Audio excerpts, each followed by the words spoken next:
Selamat pagi pemirsa. Lengkap sudah jelaga pelanggaran etika terkait dengan pencalonan Gibran Rakabuming Raka sebagai calon wakil presiden pendamping Prabowo Subianto. Di hulu, putusan Mahkamah Konstitusi yang membukakan jalan bagi Gibran mencalonkan diri terbukti diwarnai pelanggaran etika berat. Pun demikian dengan keputusan Komisi Pemilihan Umum atau KPU yang menerima pencalonan putra Presiden Joko Widodo itu. Pertama, dia lolos dari syarat batas usia minimal yaitu 40 tahun sesuai dengan ketetapan Undang-Undang Nomor 7 Tahun 2017 tentang Pemilu. Putusan MK yang mengubah norma dengan menambahkan frasa atau berpengalaman menjadi kepala daerah menghamparkan karpet merah buatnya. Ketua MK saat itu yang merupakan adik ipar Jokowi sekaligus paman Gibran, Anwar Usman, dinyatakan melakukan pelanggaran etika berat terkait dengan peran sentralnya dalam putusan itu. Oleh Majelis Kehormatan MK, dia dipecat. Di hulu kacau di tingkat pelaksana begitu pula adanya. Kemarin DKPP, Dewan Kehormatan Penyelenggara Pemilu, memutuskan Ketua KPU Hasyim Asyari melanggar kode etik dan pedoman perilaku penyelenggara pemilu perihal pendaftaran Gibran selepas putusan MK. Hasyim ditimpa sanksi peringatan keras terakhir, sementara 6 komisioner KPU lainnya diberikan peringatan keras. Pemirsa, inilah editorial Media Indonesia di siaran ini Selasa 6 Februari 2024 dengan tema Noda Paripurna Pencawapresan Gibran.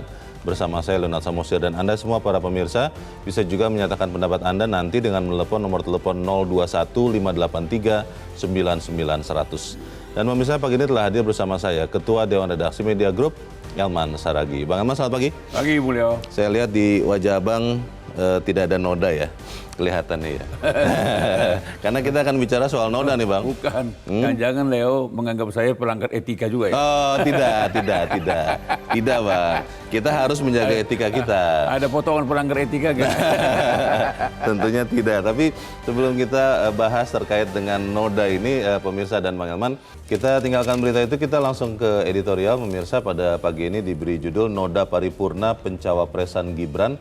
Ada prinsip Bang di dalam manajemen bahwa kalau garbage in, garbage out.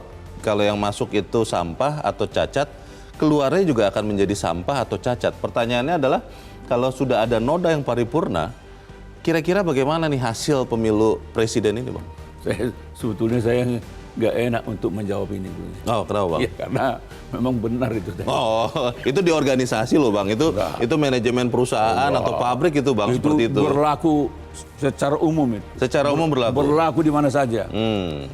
Jadi kalau masuknya garbage, bau, atau masuknya busuk, keluarnya pasti bau. Mau dibungkus seperti apa, akan susah. Tapi kita tidak bermaksud untuk menyamakan itu dengan proses pencapresan ini. Tapi yang ingin disampaikan adalah karena proses pencapresan cawapresan Gibran ini dari awal sebetulnya sudah ada noda. Cacat ya? Cacat lah ya. Cacat, noda hitam kan. Jadi kalau disebutkan cacat ya memang fakta kan. Mulai dari MK sampai KPU kemarin kan. Nah, memang orang bertanya apa gunanya MK mengeluarkan keputusan bahwa ada pelanggaran etik berat. Iya. Apa gunanya? DKPP mengeluarkan KPU melakukan pelanggaran kode etik. Peringatan keras dan terakhir. Apa gunanya sih? Dan masyarakat menjawab juga nggak ada gunanya. Toh pencawapresannya berjalan terus.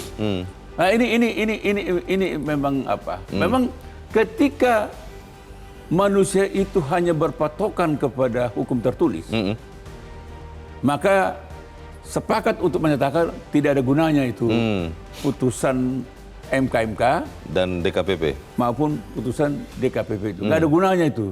Itu sih hanya sekedar hanya pelipur lara gitu ya. Performa saja. Tetapi kalau kita memahami makna daripada etika, etika itulah yang membedakan manusia dan yang bukan manusia. Oh iya. Kita menjadi makhluk yang beradab gara-gara kita punya etika tadi. Kalau tidak manusia, pasti tidak punya adab kan? Tidak ada. Nah itulah makna arti daripada kenapa kita tetap memaknai putusan MK ini dan putusan DKPP ini sesuatu hal yang penting. Yeah. Tidak boleh dianggap remeh. Yeah. Kecuali kalau mereka menganggap apa? Hukum tertulis apa? Nggak ada yang salah.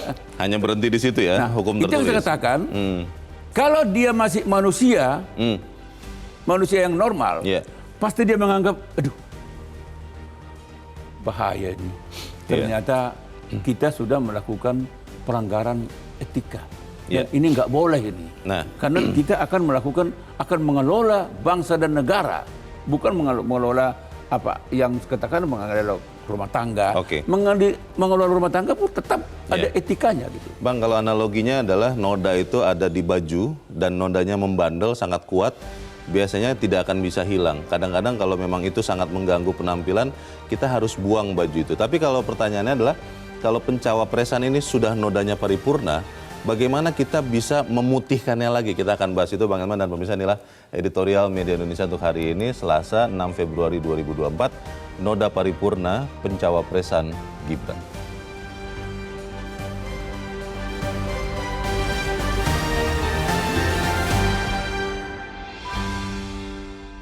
Noda paripurna pencawapresan Gibran.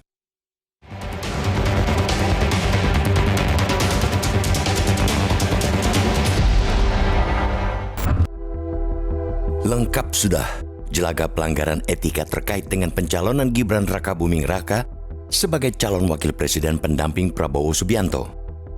Di hulu, putusan Mahkamah Konstitusi yang membukakan jalan bagi Gibran mencalonkan diri terbukti diwarnai pelanggaran etika berat. Pun demikian dengan keputusan Komisi Pemilihan Umum atau KPU yang menerima pencalonan putra Presiden Joko Widodo itu. Proses pencalonan Gibran memang di luar kebiasaan dan kewajaran. Dia bisa menjadi kontestan di Pilpres lantaran sejumlah keistimewaan. Pertama, dia lolos dari syarat batas usia minimal yakni 40 tahun, sesuai ketetapan Undang-Undang Nomor 7 Tahun 2017 tentang Pemilu. Putusan MK yang mengubah norma dengan menambahkan frasa atau berpengalaman menjadi kepala daerah menghamparkan karpet merah buatnya. Fakta pun tak bisa dibantah bahwa putusan isu bau amis, bahkan busuk. Ketua MK saat itu yang merupakan adik ipar Joko Widodo sekaligus paman Gibran, Anwar Usman, dinyatakan melakukan pelanggaran etika berat terkait peran sentralnya dalam putusan tersebut.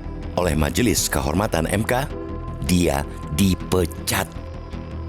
Di hulu kacau, di tingkat pelaksana begitu pula adanya. Kemarin Dewan Kehormatan Penyelenggara Pemilu atau DKPP memutuskan Ketua KPU Hasyim Asyari melanggar kode etik dan pedoman perilaku penyelenggara pemilu ikhwal pendaftaran Gibran selepas putusan MK. Hasyim ditimpa sanksi peringatan keras terakhir, sementara 6 komisioner KPU yakni Idam Holik, Agus Melas, Betty Epsilon Idrus, Muhammad Afifuddin, Yulianto Sudrajat, dan Parsadaan Harahap mendapat peringatan keras. Mereka dinyatakan bersalah karena serta-merta mengubah peraturan KPU untuk menerima pendaftaran Gibran tanpa konsultasi dengan DPR sebagaimana seharusnya. Dalih mereka bahwa DPR sedang rises terbantahkan, sebab di masa rises rapat dengar pendapat tetap bisa dihelat. Ketentuan itu diatur dalam pasal 254 ayat 4 dan 7 Peraturan DPR nomor 1/2020 tentang tata tertib. Terang sudah, KPU menyelenggarakan pemilu dengan serampangan, asal-asalan, centang perenang, gamblang nian, proses pendaftaran Gibran hingga akhirnya ditetapkan sebagai cawapres cacat etika.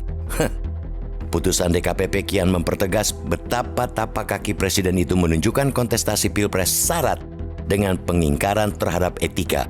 Putusan itu semakin mengonfirmasi betapa paripurnanya noda pencawapresan Gibran. Kita tetap mengapresiasi putusan DKPP terhadap Hasyim Asyari dan kawan-kawan, kendati harus kita katakan sanksi buat mereka semestinya lebih berat lagi. Menerima begitu saja pendaftaran anak presiden sebagai cawapres dengan mengabaikan regulasi adalah pelanggaran berat, super berat. Apapun itu, putusan DKPP kian menguatkan betapa buruknya, betapa brutalnya pemilu kali ini. Tak salah sangat benar jika dunia kampus, masyarakat sipil, para aktivis maupun orang-orang yang masih mengedepankan kewarasan bersikap dan melawan. Pencalonan kandidat pemimpin bangsa yang syarat dengan pelanggaran etika adalah racun mematikan bagi demokrasi. Ia pantang dibiarkan. Karena pencalonan Gibran tak bisa diubah, ia harus kita sikapi dengan lebih pintar lagi, lebih bijak lagi dalam menentukan pilihan nanti. Bagaimana kita bisa menggantungkan asa kepada pemimpin yang dalam proses menuju kursi kekuasaannya penuh dengan pelanggaran etika? Itulah pesan yang harus selalu diingat hingga di bilik suara.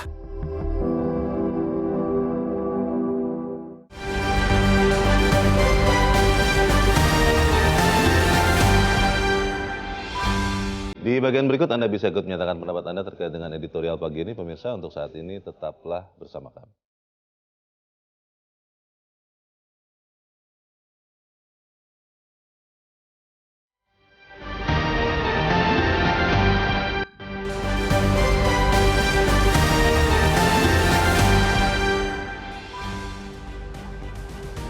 Terima kasih Anda masih bersama kami di Editorial Media Indonesia. Bang Elman, kembali ke pertanyaan saya sebelum jeda tadi. Kalau kita punya baju putih, biasanya kalau ada noda, itu ada cairan-cairan yang bisa menghilangkan noda. Tapi sering kita menemukan nodanya bandel sekali, tidak mau lepas. Nah, kalau kita mengacu itu kepada noda paripurna pencawapresan Gibran ini, apakah noda ini benar-benar bisa kita hilangkan? Atau kita sudah ya pasrah saja hidup dengannya? Nggak boleh pasrah. Dan noda ini bisa kita hilangkan. Bisa dihilangkan? Bisa. Dan hilangnya paripurna gitu. Bagaimana, Bang? Nah, itulah akan yang bisa dilakukan Daulat Rakyat pada 14 Februari akan datang. Oh. Di bilik suara. Di TPS? Di TPS. Jadi kalau masyarakat sepakat untuk mengatakan bahwa ada pelanggaran etika dalam proses pencapresan ini, hukum tertulis nggak ada yang dilanggar loh. Yang ternoda adalah etika. Betul.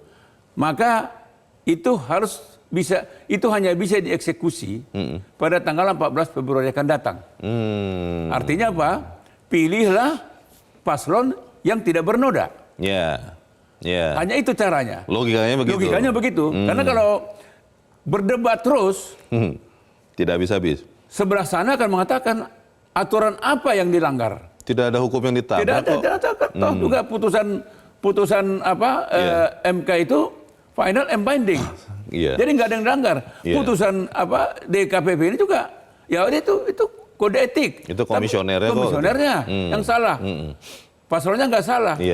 Kan begitu. Padahal sebetulnya kan ketika dia di pendaftaran itu terjadi, PKPU-nya masih PKPU lama, yaitu usia menjadi capres-cawapres itu minimal 40 tahun.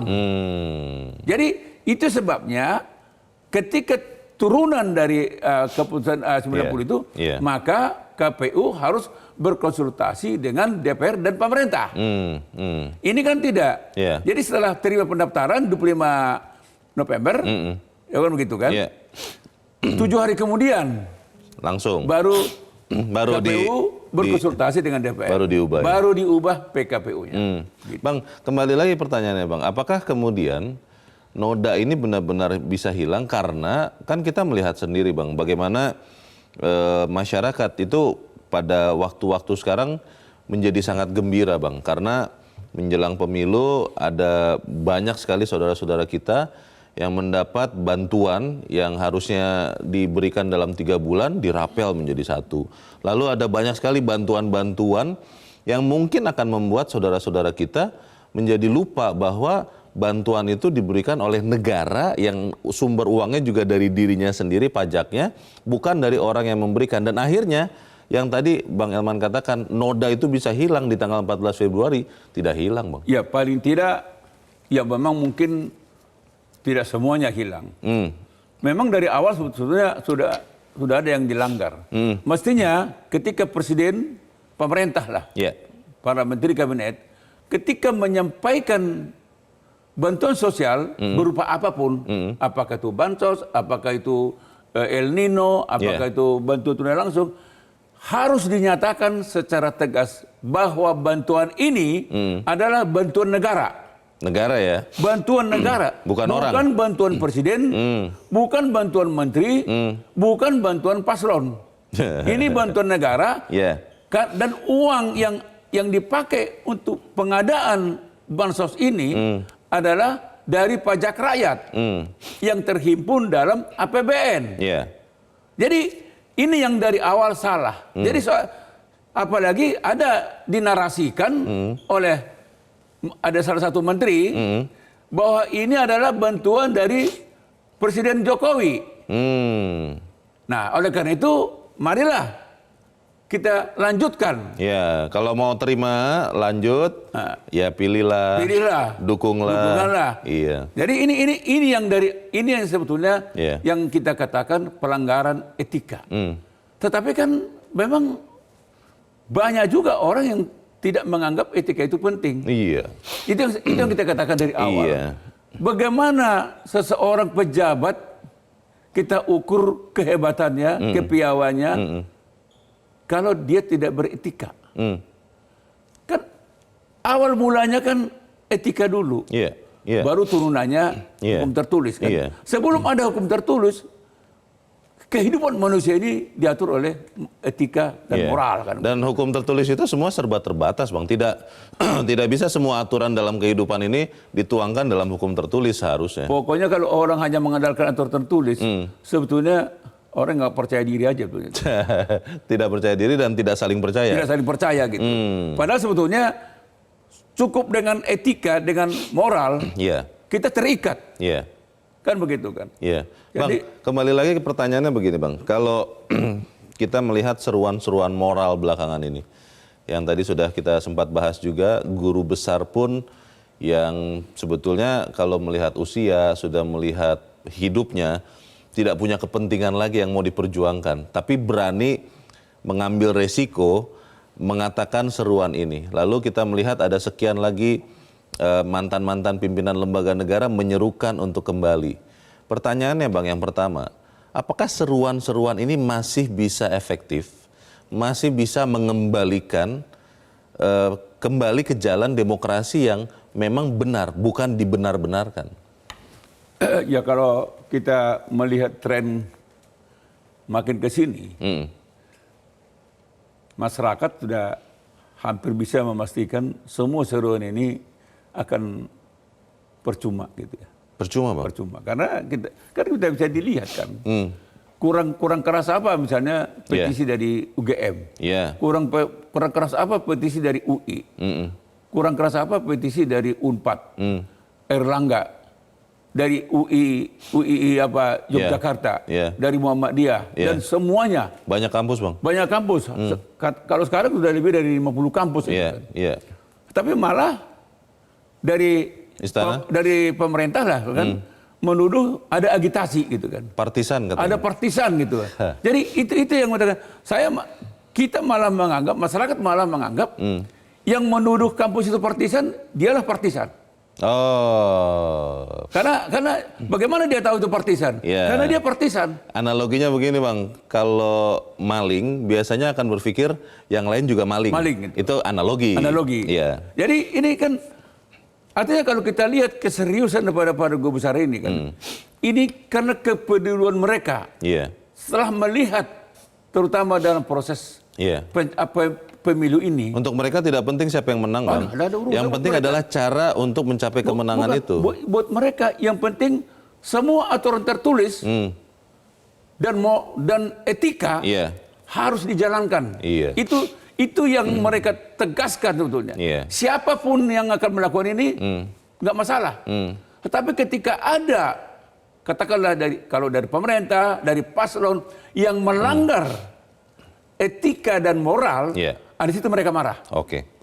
Pertanyaannya, Bang, kembali lagi, Bang. Apakah kemudian kita masih benar-benar bisa memastikan noda ini akan hilang atau tidak? Tapi kita harus jeda dahulu dan pemirsa tetaplah bersama kami, Editorial Media Indonesia. Segera kembali.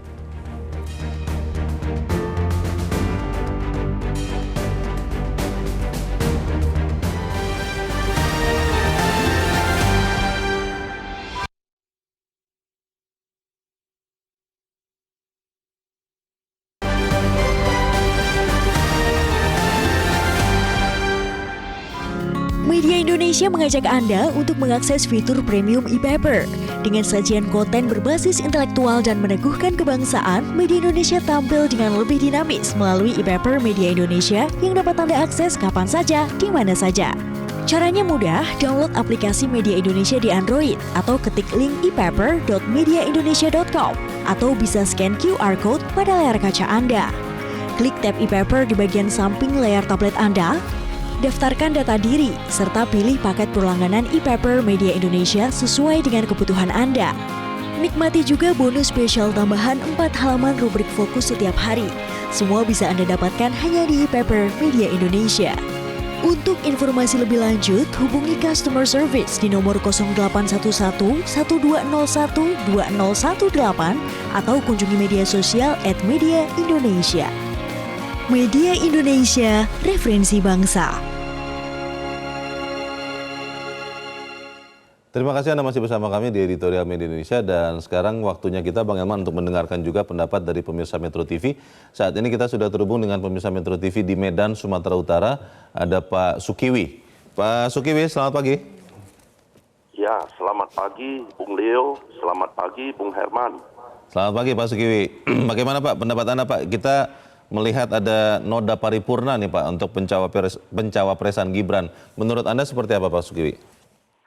Ya, kalau saya selaku rakyat kecil ini, saya menilai kalau dari awal aja sudah ada noda, sudah ada masalah, seperti kita membangun rumah, kalau kita letakkan fondasinya itu sudah salah, pasti ini kelanjutannya ini akan jadi masalah terus. Jadi kita lihat kondisi ini, noda yang terjadi ini karena ada beberapa poin. Yang pertama, menghalalkan segala cara. Istilah saya itu menghalalkan segala cara. Kedua lagi, memaksakan kehendak untuk merebut kekuasaan. Jadi kalau kekuasaan ini direbut, ini bahaya. Ya, kekuasaannya sesungguhnya yang memberi kekuasaan itu kan dari rakyat. Rakyatlah yang seharusnya menentukan siapa pemimpin yang selanjutnya yang layak dan yang pantas dan yang punya potensial untuk memimpin negara ini. Bukan memaksa kehendak, bukan menghalalkan segala cara. Jadi kita lihat apa yang sudah terjadi dengan noda-noda yang terjadi ini kembali lagi kepada rakyat. Rakyatlah penentu. Jadi tanggal 14 Februari ini rakyat pakai hati nuraninya, lihat dengan baik-baik. Karena apa? Yang senang ataupun tidak senang tetap rakyat yang rasakan. Ya, kalau pemimpin ini ya dia tetap di atas, gaji dia sudah dapat, fasilitas negara dia dapat, dia nggak mau tahu itu penderitaan rakyat itu, dia nggak mau tahu. Yang penting dia sudah berkuasa. Itu dari saya. Terima kasih. Baik, terima kasih Pak Sukiwi di Medan, Sumatera Utara untuk pendapat Anda Pak. Selamat pagi. Di belakang Pak Sukiwi ada pemirsa Metro TV di Bekasi, Jawa Barat, ada Pak Ondo. Pak Ondo, selamat pagi. Pak Ondo di Bekasi, selamat pagi. Bung Herman. Halo, selamat pagi. Iya, selamat pagi Mas. Selamat pagi Pak Ondo. Silakan Pak, pendapat Anda Pak langsung. Iya, ini namanya nasi sudah jadi bubur, tidak mungkin lagi jadi nasi goreng. MK menyatakan ada pelanggaran kode etik berat. Kemudian DKPP mengatakan ada peringatan keras terakhir. Kata-kata terakhir mengatakan menunjukkan bahwa ada pelanggaran atau peringatan sebelumnya berarti ya. Cendekiawan, guru-guru besar universitas ternama yang notabene bukan partisan telah mengeluarkan petisi. Tapi kurang didengar, bahkan membela diri dengan mengatakan partisan. Mantan ketua KPK juga ikutan bersuara. Ini kita perlu kayaknya memberi bansos cotton bud ini buat para pendengar pejabat-pejabat itu. Iya, biar buka kupingnya jadi dengar. Hati-hati akan muncul kebohongan lain untuk menutupi kebohongan sebelumnya. Kita ini ngeri-ngeri sedap Bung Leo, ngeri buat rakyat, sedap buat Mr. Bla Bla Bla. Bila dia maju tanpa rem tiba di tempat, bagaimana nanti ini legitimasinya? Kita ngeri ini. Saya jadi khawatir. Menang atau kalah Mr. Bla Bla Bla sepertinya tetap ada masalah. Tolong diantisipasi hal ini, jangan sampai terjadi hal-hal yang tidak diinginkan. Bagaimana caranya agar pesta demokrasi ini menjadi pesta yang menyenangkan, bukan menyeramkan. Demikian, terima kasih. Terima kasih Pak Ondo di Bekasi, Jawa Barat. Menyenangkan, tidak menyeramkan. Itu kata kuncinya. Terima kasih. Di belakang Pak Ondo ada Pak Sunoto di Cirebon, Jawa Barat. Pak Sunoto, selamat pagi. Selamat pagi Bang Leo dan Bang Herman. Selamat pagi Pak Sunoto, silakan Pak. Jelas, saya sebagai industriawan, salah satunya produsen air mineral, kalau ada sebuah proses yang cacat, maka produknya itu pasti dan pasti cacat. Produk yang cacat itu tidak boleh diedarkan apalagi dikonsumsi. Jadi jelas, proses pencalonan Gibran yang cacat, itu ya kita harus ngerti sendiri. Yang kedua, kita sedang ribut mengenai ijazah palsu. Kalau buat saya, Bang Herman, Bang Leo, keaslian ijazah itu asli atau palsu, nggak usah dilihat repot-repot dari kertasnya, tapi dilihat dari tindak tanduknya. Yang ketiga, ini yang kita khawatirkan, nanti dalam pilpres ini ada politik babi buta. Semua akan ditabrak dan dilanggar karena urusan hukum adalah proses yang rumit dan bertele-tele. Itu saja. Selamat pagi. Selamat pagi, terima kasih Pak Sunoto di Cirebon, Jawa Barat untuk pendapat Anda Pak. Di belakang Pak Sunoto masih ada pemirsa Metro TV, kali ini dari Magelang, Jawa Tengah, Pak Amrozi. Pak Amrozi, selamat pagi.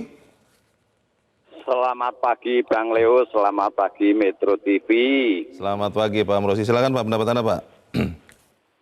Begini Bang, sejak awal itu memang sudah bermasalah pemilu ini. Kalau sejak zaman era dulu-dulu itu kan syarat wakil presiden dan presiden minimal 40 tahun titik. Tidak usah dicari tambahan-tambahan narasi, harus menjabat ini, menjabat itu minimal sekian-sekian, nggak usah. Nah, keputusan MK itu kurang keras kalau hanya melengsarkan Pak Anwar Usman dari ketua MK itu kurang keras, harusnya pecat. Itu. Kurang keras ya, oke. Iya, terus narasi-narasi profesor-profesor semua perguruan tinggi hebat di Indonesia itu saya apresiasi, tapi juga normatif saja kalau menghimbau agar Jokowi kembali ke koridor demokrasi, belegedes, paling masuk telinga kanan keluar telinga kiri, harus keras, harus keras. Harusnya ini yang agak keras hanya Pak Kuncoro yang harus keras. Ini soalnya sudah apa ya? Sudah blek ini Jokowi itu. Nah, ini nanti kalau jadi misal Pak Prabowo menang, terus dalam 1 tahun Prabowo meninggal dunia, Gibran naik RI 1. Saya ingin dengar mantan-mantan jenderal itu kok diam saja itu loh. Mantan-mantan jenderal bintang 4 kok diam saja. Sementara Prabowo lolosnya juga dulu dipecat Pak Wiranto. Prabowo itu kan pecatan Pak Wiranto dulu. Baik. Terima kasih Pak Amrozi di Magelang, Jawa Tengah untuk pendapat Anda Pak. Selamat pagi. Pak Amrozi kelihatannya sampai ada tekanan emosional. Bang Herman, ini 4 pemirsa kita menyoroti dengan jeli ya. Tapi pertanyaannya tadi adalah menarik dari Pak Sunoto. Katanya bisa jadi ada politik babi buta. Bahaya Bang, bagaimana Bang? Ya memang kalau kita evaluasi ya, kita nilai dari pelanggaran di MK ya, lalu ke KPU ini kan ya memang sulit juga kita harapkan dari para pelanggar ini untuk bisa sadar gitu ya. Artinya mungkin seperti yang dikatakan oleh Pak Ondo tadi ya, mereka akan berusaha juga membuat kebohongan baru untuk menutupi kebohongan lama kan gitu kan. Iya, biasanya kebohongan itu akan beranak dan bercucu Bang. Betul, beranak pinak dia kan. Betul. Gitu. Nah itu terjadi. Jadi memang kalau Pak Sunoto bilang bakal ada misalnya dia bilang apa namanya tuh, dia bilang membabi buta politiknya. Membabi buta politik memang bisa terjadi karena itu tadi ketika tidak punya moral, ketika tidak beretika, nggak ada urusan mau membabi buta, mau menodai, mau apa, nggak ada urusan. Pokoknya tujuannya harus tercapai. Menghalalkan segala cara. Wow. Nah ini yang juga diingatkan oleh Pak Sukui tadi dari Medan. Jadi ini berbahaya ini. Jadi memang kalau publik menyimpulkan, memang ada hal yang harus diwaspadai ke depan ini kan. Karena dari awal kewaspadaan itu tidak ada. Karena tadinya mungkin percaya Bang, bahwa tidak akan terjadi yang terjadi sekarang ini. Loh, justru itu kan. Maka tadi kan sebetulnya kan para pemirsa tadi kan bilang, yang Pak Abroji tadi kan. Ya, kalau hanya dipecat aja, apa artinya gitu kan. Kalau hanya dihukum misalnya peringatan terakhir dan keras itu, apa maknanya? Tidak kan ada gitu. efek jerah Tidak begitu efeknya. maksudnya Bang ya. Kalau hanya seruan moral saja, apa artinya gitu kan. Karena emang ya mereka bilang apa yang kita langgar gitu. Itu dia. Jadi mereka ini selalu berpatokan apa? Aturan apa? Kan itu juga ada seorang menteri kok dari hari ke hari apa yang dilanggar? Apa coba? Saya juga aktivis katanya gitu kan. Jadi apa yang dilanggar gitu? Ya secara hukum nggak ada yang dilanggar. Tapi Anda jangan lupa hidup ini tidak hanya aturan tertulis. Di atas tertulis hukum tertulis itu ada moral, ada etika. Dan itulah yang membedakan manusia dan tidak manusia. Bang, pelanggaran etika itu kalau dianalogikan dengan tumor, itu kan kalau kita tidak kontrol, kita tidak obati, tumor ini bisa menyebar dan akhirnya bisa melumpuhkan tubuh. Pertanyaannya Bang, apakah tumor ini nanti benar-benar bisa dipotong untuk tidak menyebar di tanggal 14 Februari. Kita harus jeda dahulu Bang Elman dan pemirsa tetap bersama kami. Editorial Media Indonesia segera kembali.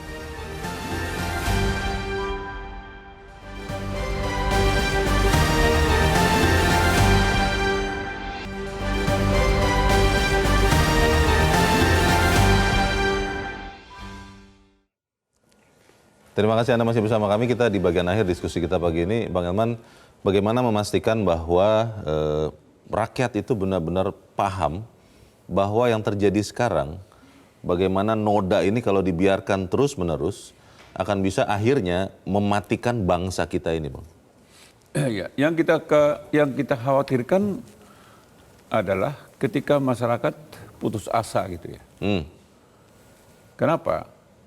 Karena begitu penyelenggara pemilu itu melanggar etik dan kelihatannya pelanggarnya merasa biasa-biasa saja, aman-aman saja. Nah, disitulah muncul keraguan masyarakat, ketidakpercayaan masyarakat nanti terhadap hasil pemilu ini. Iya, legitimasinya. Karena penyelenggara pemilu yang tadinya mengharapkan memberi keteladanan, dia menjadi penuntun secara moral, tapi dia yang melanggar kan itu kan. Terus apalagi yang bisa diharapkan dari pemilu yang penyelenggaranya melanggar etika? Ini menjadi masalah besar. Jadi jangan ada anggapan ya sudah diberikan ganjaran peringatan terakhir dan keras, tidak selesai.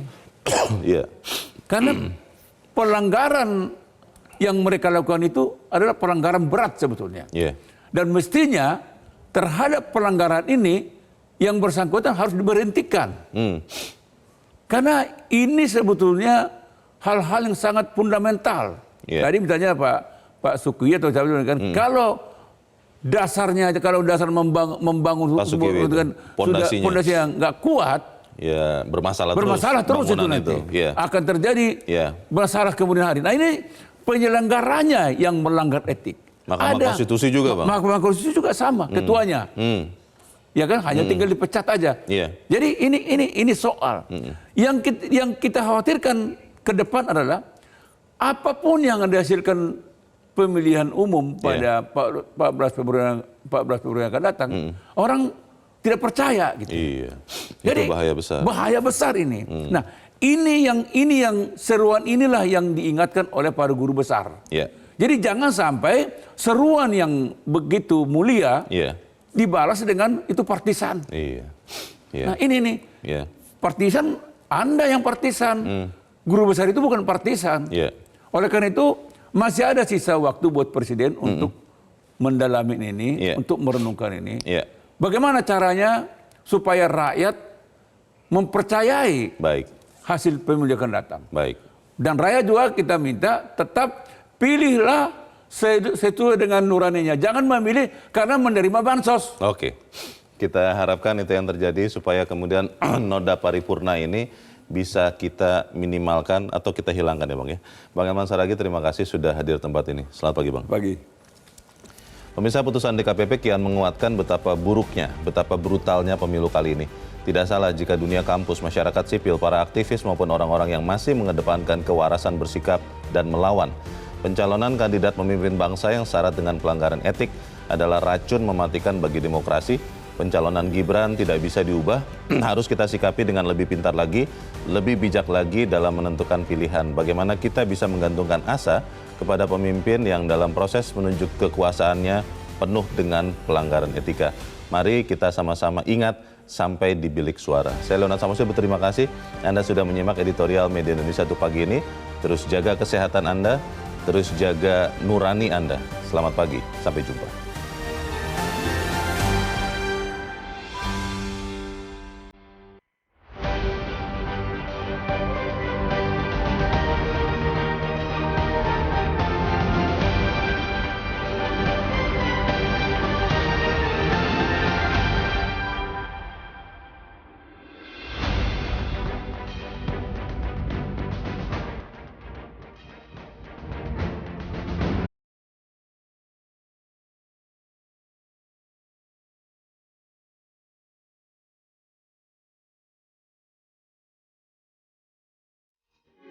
Metro TV